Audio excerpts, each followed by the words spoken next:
Born in 1225 in Italy, Thomas Aquinas is considered to be one of the most influential figures in the history of Western philosophy and theology. He is best known for his Summa Theologia, a massive work that covers a wide range of topics, including thoughts regarding the existence of God. Aquinas' most known contributions revolve around natural theology, a form of theology that relies on rational arguments rather than revelation. It is under natural theology where Aquinas developed his famous 5 ways.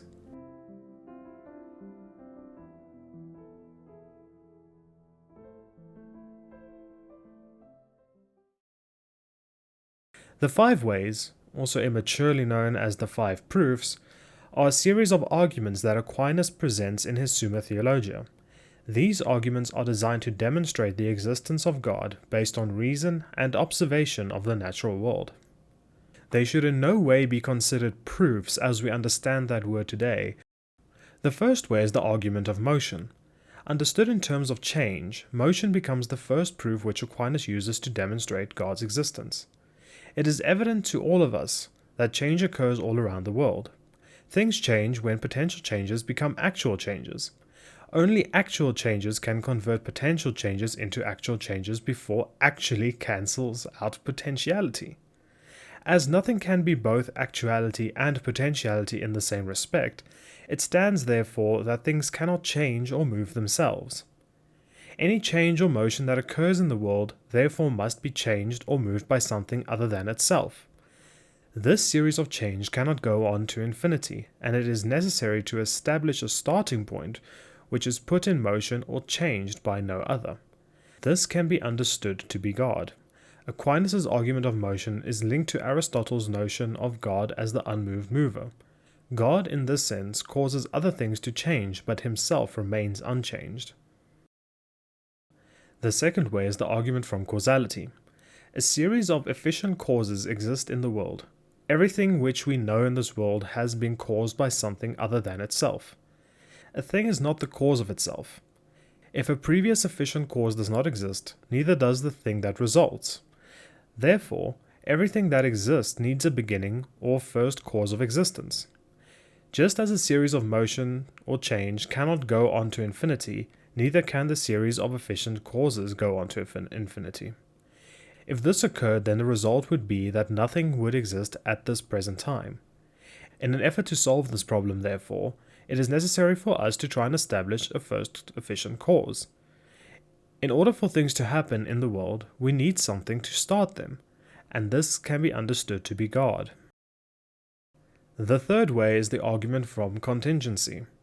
All around us in nature we find things that are possible to be and also things which are possible not to be. There was a certain point when things were not. In this sense, the things that came into being and that are here now must have had a beginning.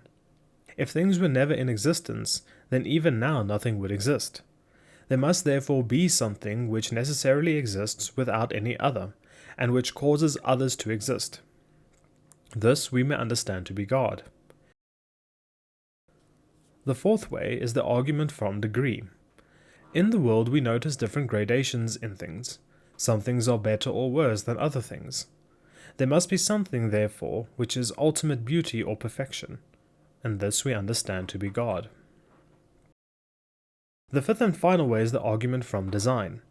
This notion of the design argument can be linked to the cosmological argument and also to Aristotle's theory of causation and theory of forms. There is evidence of design or purpose in the way the world is created. This evokes the suggestion that there is room for a designer. For example, eyes and ears were specifically designed for seeing and hearing. Seasons are ordered so that plants will grow year after year, and the ozone layer is perfectly positioned so as to protect us from any harmful UV rays. Also, moons, stars, planets, and the sun cannot determine their own place in the universe. This again suggests evidence that the world did not design itself, and therefore something must have designed the world or caused the world to exist. This designer or creator is generally understood to be God. As you can imagine, with this argument there is definitely some conflict that can emerge between religion and science. While Thomas Aquinas' 5 ways have been widely influential throughout history, they have also been subject to criticisms. Some critics argue that the five ways are based on flawed premises, and that the arguments are too weak to prove the existence of God. Others argue that the five ways are too dependent on Aristotelian philosophy, which is now considered out of date by many scholars. More recently, some modern scientists have criticized the five ways, stating that they are not testable or falsifiable, and that they rely on outdated scientific understanding. In terms of motion, modern science would argue that motion is no longer a property of one thing, but in fact is a property of at least two things, which include an observer and an object. In effect, therefore, there can be no unmoved mover, since all motion is now known to be relative to the observer, and not to some unmoving reference. In conclusion, the five ways of Thomas Aquinas are a series of arguments that attempt to demonstrate the existence of God based on reason and observation of the natural world. While they have been influential throughout history, they have also faced criticism, with some arguing that the arguments are flawed and that they rely on outdated scientific understanding.